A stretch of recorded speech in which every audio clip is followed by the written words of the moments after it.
Quand tout s'effondre, que faire? Nous vivons dans un monde où les tempêtes surgissent sans prévenir. Un jour, tout va bien, et le lendemain, nos projets s'écroulent, nos relations s'effritent, la douleur frappe sans avertir. Face à ces épreuves, une tentation nous guette tous. Fuir. Fuir les difficultés, fuir la souffrance. Parfois même, fuir Dieu. Mais est-ce vraiment la solution? Et si, au lieu de fuir, nous apprenions à faire confiance? La Bible nous enseigne une vérité puissante. Dieu a un plan parfait, même quand tout semble hors de contrôle. Ce que nous voyons comme une impasse peut être une opportunité divine déguisée. Dans cette vidéo, tu découvriras pourquoi il ne faut pas fuir, mais au contraire, faire confiance au plan de Dieu. Parce que sa main guide toujours ceux qui s'accrochent à lui. Si tu veux être encouragé et grandir dans ta foi, abonne-toi dès maintenant et active la cloche pour ne rien manquer. Ensemble, avançons avec confiance.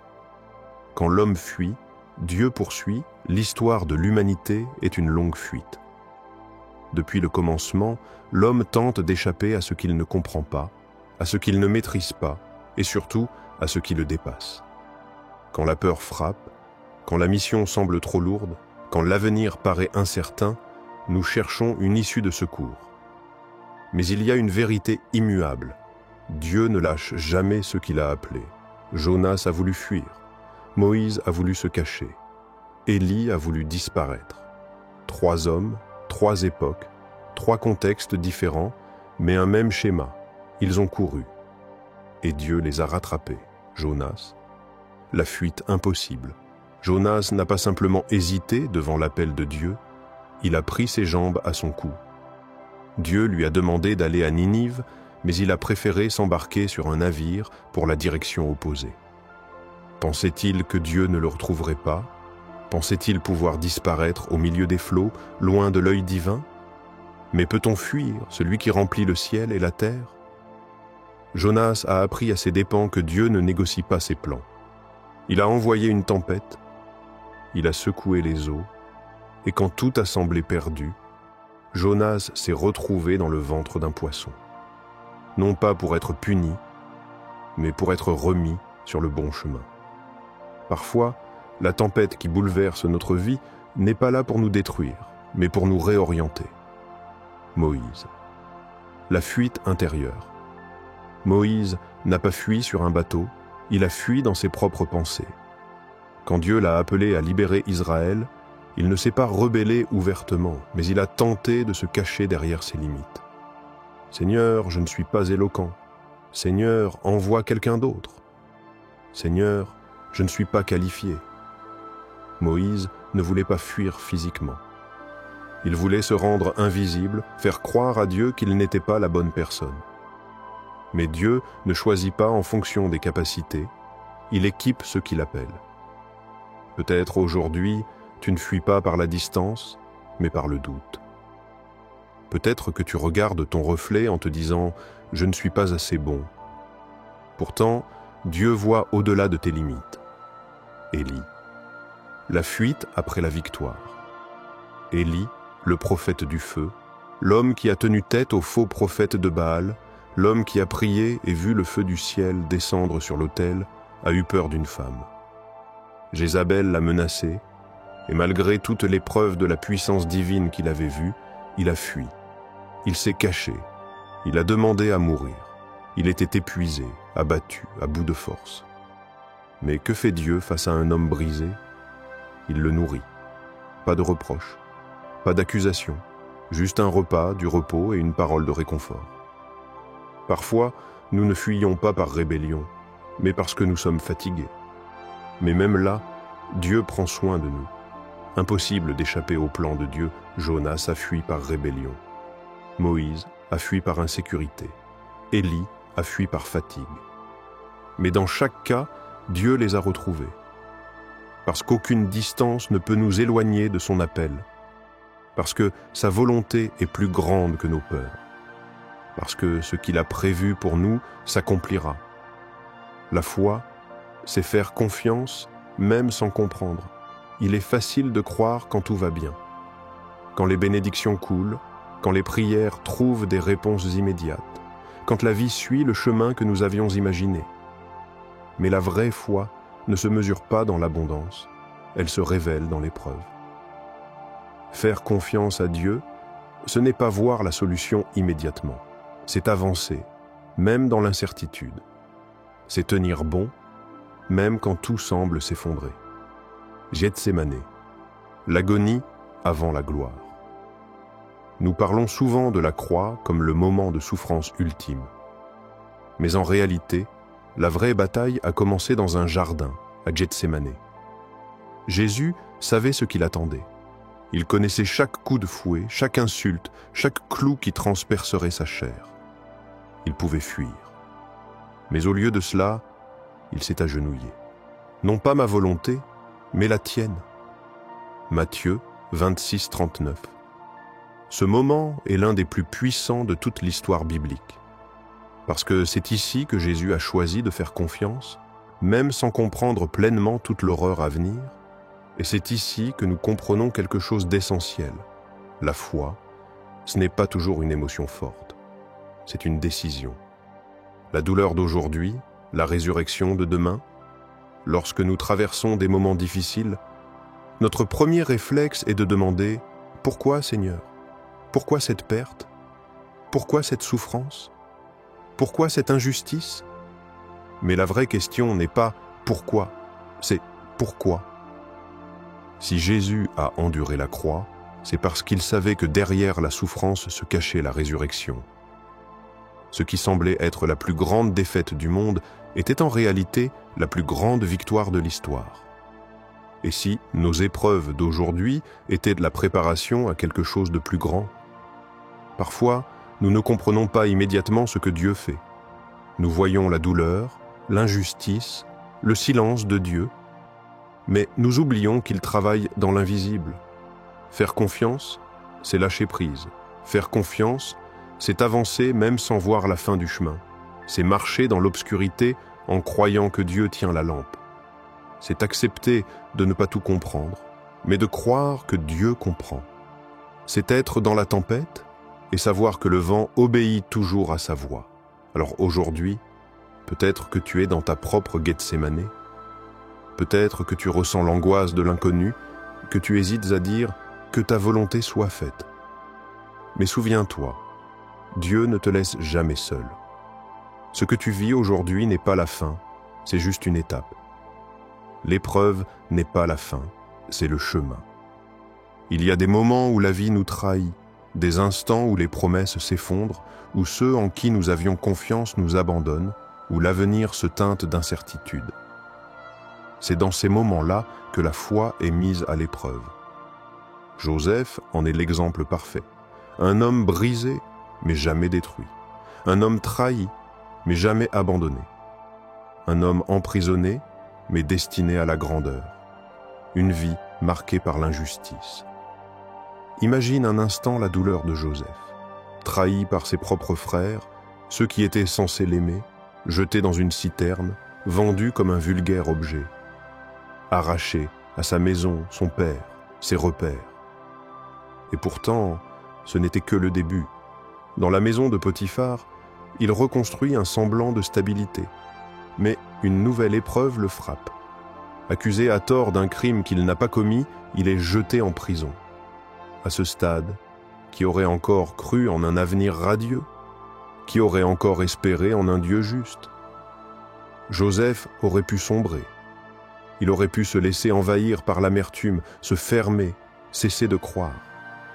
Mais il a fait un choix radical, il a tenu bon. Le silence de Dieu n'est pas son absence. Joseph n'a pas vu Dieu lui parler dans un buisson ardent. Il n'a pas reçu de signes spectaculaires. Il n'a pas eu d'ange venant lui annoncer que tout allait s'arranger. Non. Dieu a semblé silencieux. Et c'est souvent là que nous fléchissons. Quand Dieu semble distant, nous pensons qu'il nous a oubliés. Mais Dieu travaille dans l'ombre. Chaque instant dans cette prison était une étape vers la promesse. Chaque déception, chaque trahison préparait son élévation. De la prison au palais, puis vient le tournant. Joseph interprète un rêve, un simple moment d'obéissance.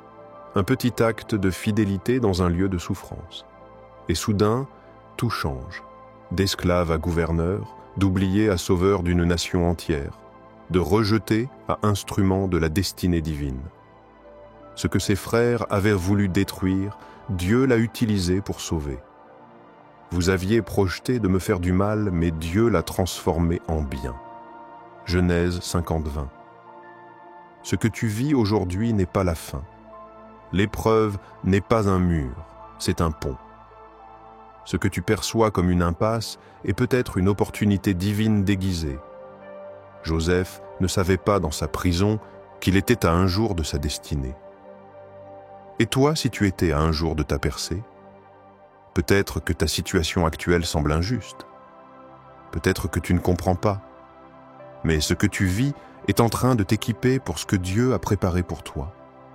Ne laisse pas la douleur t'éteindre. Ne laisse pas l'épreuve définir ton futur.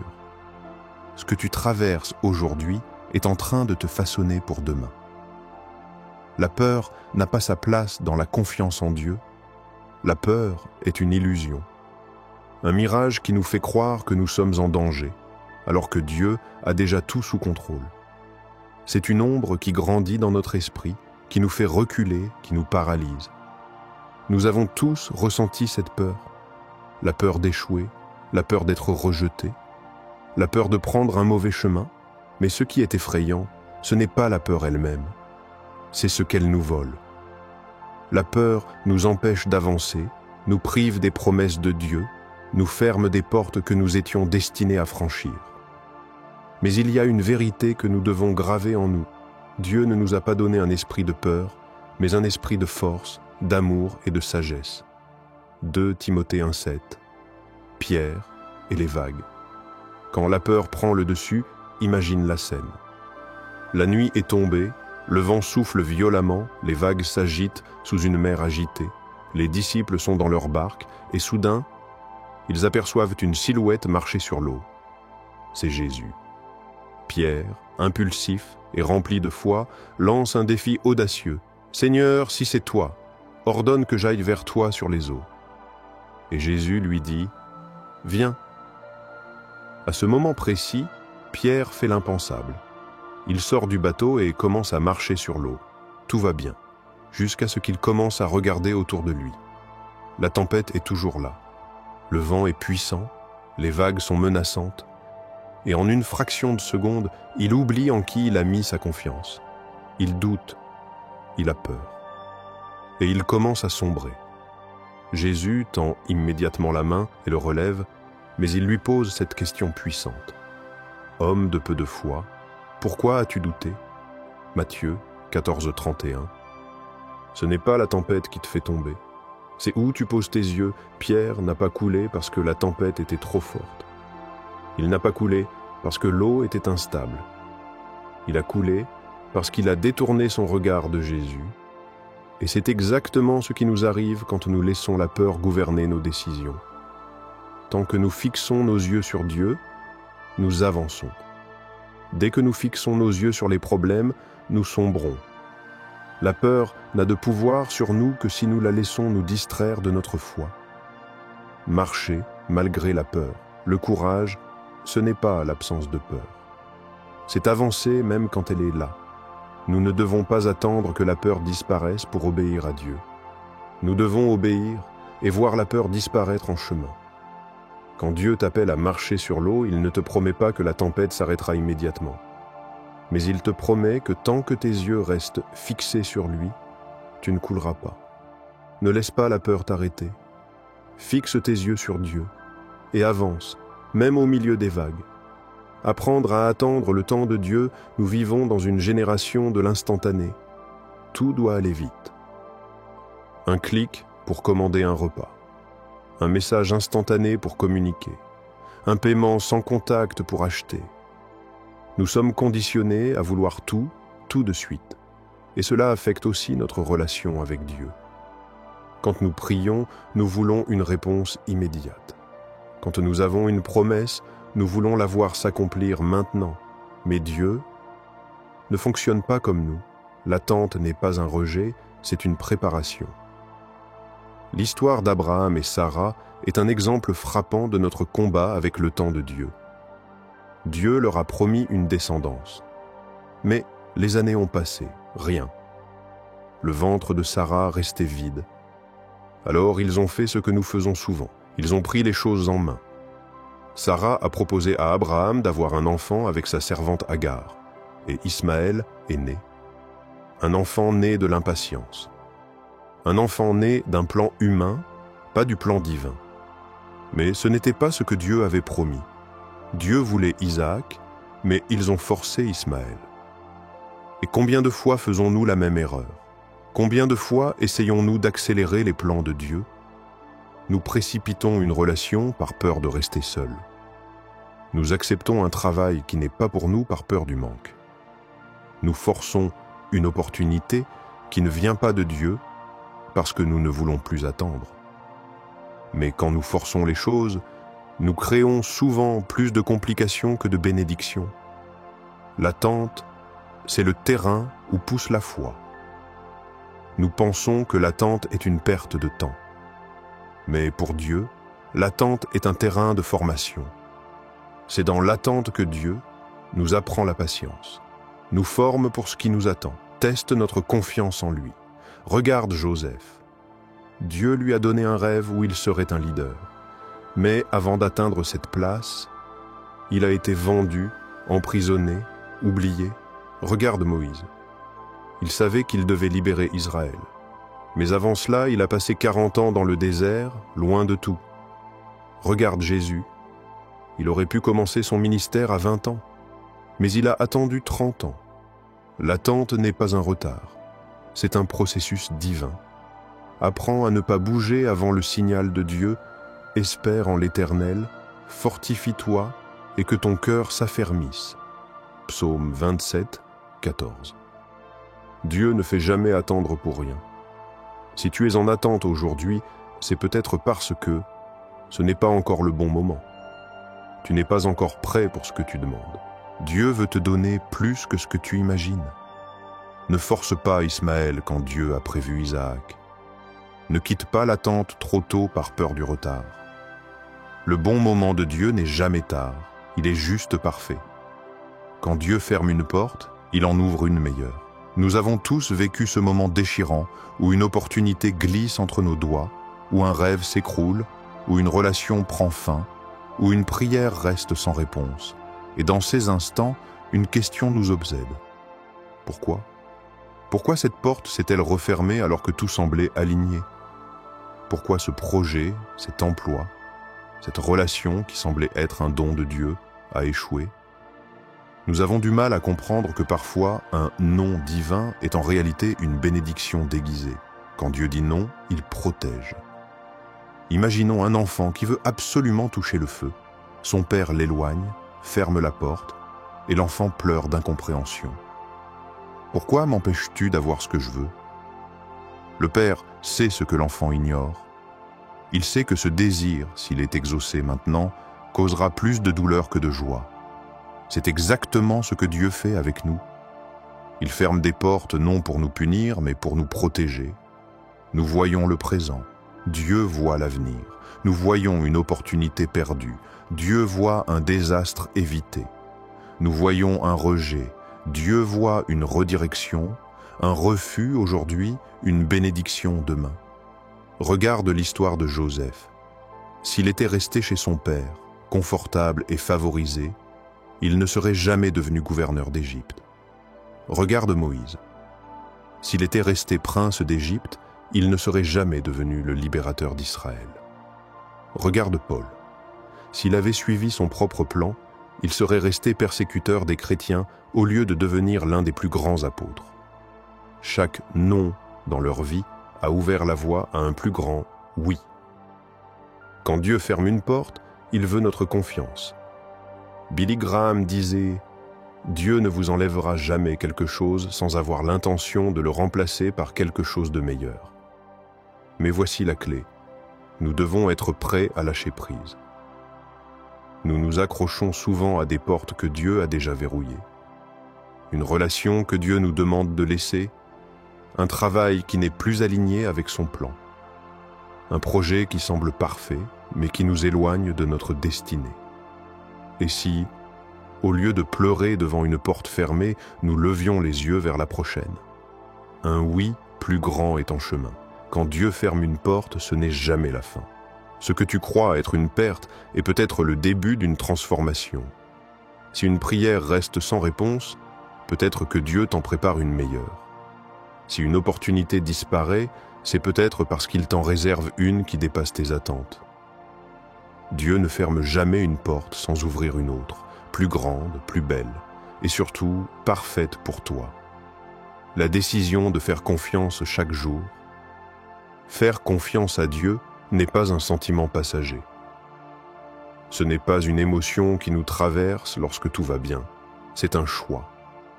Un choix quotidien, un choix délibéré, un choix parfois difficile. Parce que la réalité, c'est que la foi n'est pas une évidence. La foi se construit dans la constance. Chaque jour, une voix nous murmure « Et si Dieu ne répondait pas? Et si je faisais fausse route? Et si j'échouais ?» Et à chaque doute, nous avons deux options. 1. Écouter la peur et reculer. 2. Faire confiance et avancer. La confiance, un choix renouvelé chaque jour, regarde un fleuve. Il ne se demande pas chaque matin s'il doit continuer de couler. Il suit son cours, même quand le paysage change.